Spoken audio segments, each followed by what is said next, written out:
Well, guys, it seems Warner Brothers and DC's newest movie, The Flash, is absolutely bombing at the box office.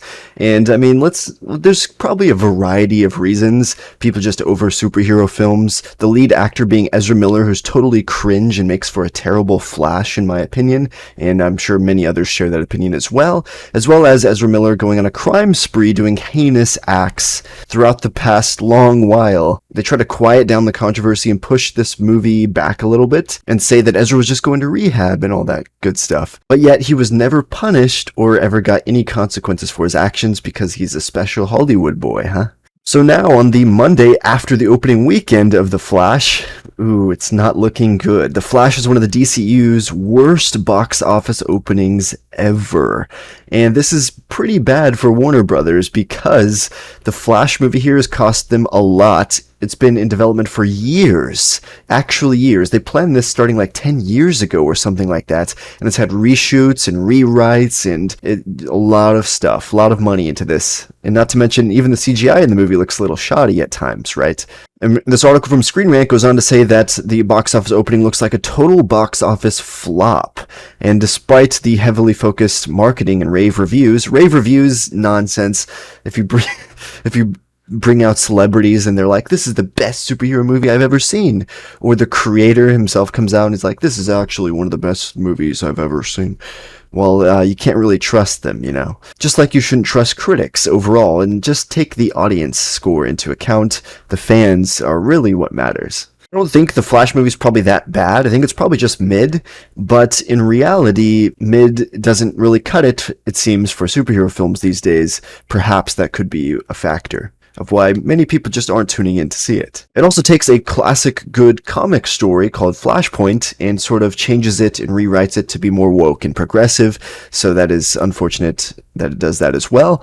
But going on, it's how this movie ranks against the other dceu movies. So The Flash earned only $55.7 million in its opening weekend. And keep in mind, this film needs to earn like $1 billion pretty much to make up for all its marketing, reshoots, and just production overall. So it's going to be pretty insane, and it's probably going to lose millions, hundreds of millions of dollars for the studio, unfortunately.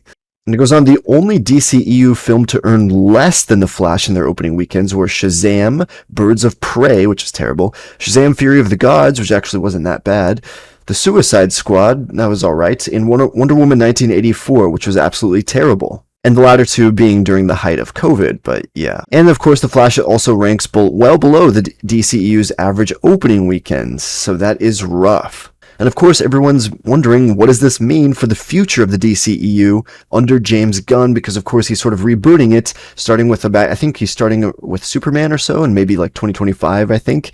So are people even going to be interested then, even if it's like, delay movies for a while? There's no movies for like probably a year, I think. And then they're just going to come out with a new slate of a reboot series with the new Superman, Batman, and try to do things properly under James Gunn. I don't really trust James Gunn, though, and I don't know how that's going to go. But we'll see, I guess. But it certainly seems like, unless they're specific heroes like Spider-Man, superhero movies, especially the ones that are just mid, are not going to cut it anymore in the theaters. And we can go on to this website, IRM Online. They claim 3 reasons why The Flash bombed at the box office. And they claimed Ezra Miller being one of them, of course, I'm sure that is definitely a reason. A lot of people dislike Ezra Miller for his crimes and such. And then number 2, they say leaks, trailers, and reviews.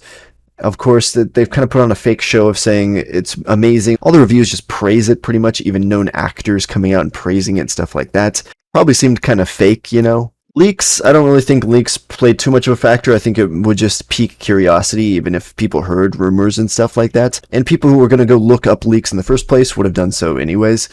And number 1, the DCU, and because they claim that this is the last one, pretty much, one of the last ones in the DCEU that kind of just erases all the Snyderverse stuff and starts fresh, preparing for Gunn's new universe. So that could be a factor as well, they claim. I don't know, what do you guys think of this? And did you see the Flash movie, and are you even interested in seeing it? Let me know guys' thoughts on this in the comments down below. And would you have actually have seen the Flash movie if they had better actors, better story, stuff like that, an actual good focused Flash movie? Would you be interested in that instead? Would you see that rather than this one? Let me know guys' thoughts in the comments down below. May God bless you all. Hope you have a great rest of your day, and I'll catch you guys next time. Peace out.